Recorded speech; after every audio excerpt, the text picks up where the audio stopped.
you're more than one person. And I like a podium. Oh, sure. I like a podium because it hides me. You want to stand on my shoulders or anything? No, this is good. Okay. This is good. If my shirt comes untucked, then I'm okay, see. For those of you that don't know me, my name is Greg Tompkins, and currently I am a Walla Walla County Commissioner. Just tell you a little bit about myself. It seems like everybody grows up on a farm at some point in their life. Mine's a little different than most. My grandpa and grandma, my grandpa was an Italian immigrant that came over to the country in 1919 and made a living on 5 acres, which we can't do that anymore in this society. But we grew up raising onions and bunching radishes and all the things that grandparents made grandchildren do to make a living. And so that's my farm background. But to me, farming is a business, and we need to just make sure that we keep that viable. So I'm 48 years old. I'm married to my wife, Nancy, who's a Waitsburg resident. We have 3 children, Dwayne, the oldest, who's in the Navy. Michael's down in Shreveport, Louisiana, going to school playing baseball, and then Megan is a freshman at Walla Walla Community College. So about me, I graduated from college in 1982. I came back because my dad and I had a special relationship. I wanted to go into the business with him. He started Tompkins Appliance in 1966. Unfortunately, in 1983, he came down with a brain tumor and spent the year being treated and then passed away in 84. So at 22 years old, I took over the family business, and that's where all my career started. I had a mom and 2 sisters in college, and it's pretty tough to make a change. And I don't say that to feel sorry for me. I just want you to know my progression, because everything I've done has had a progression. So we've successfully have ran that business, still in business today, will stay in business no matter what. So start the business. Didn't know whether I was going to make it at that young age, not knowing a heck of a lot about a lot of things, but we did. I received a call from a gentleman who owned a building and said, hey, there's a laundromat for sale if you want to buy it. Figured fixing appliances, owning a laundromat might be right up my alley. So I bought it. After a few years of owning that business, I found out there was an inequity in the way sales tax was applied to the industry.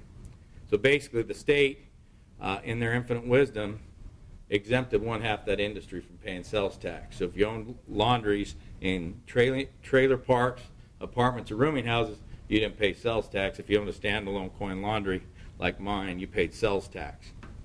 So we had a inequity, and it kind of irritated me.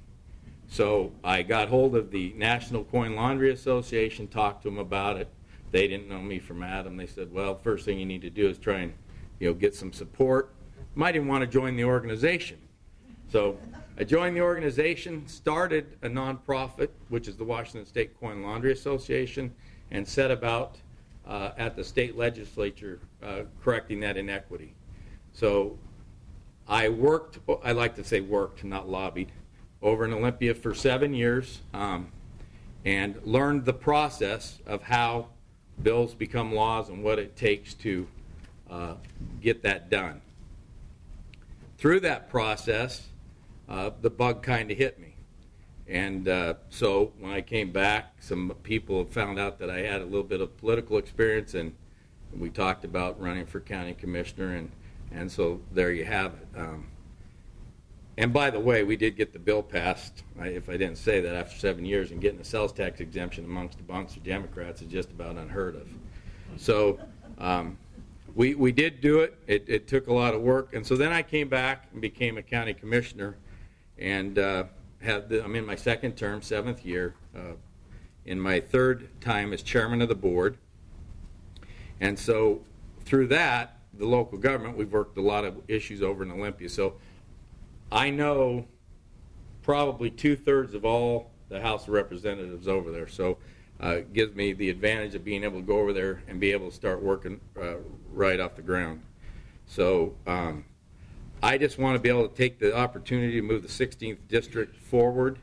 As a small business owner, I've been affected by some of the overregulation and taxes, which is making it hard for small businesses throughout the state, including agriculture, because they're all the same. We have to make every business viable in the state, and we're not doing it.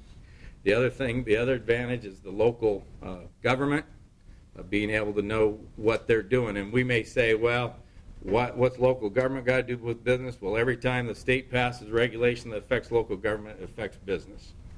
And I'm here to tell you, folks, we're not knowing what's going to hit us this year. Being over there, I go over every 2 weeks. I serve on the Washington State Associated Counties Ledge Steering Committee. The state legislature says they're not going to raise taxes.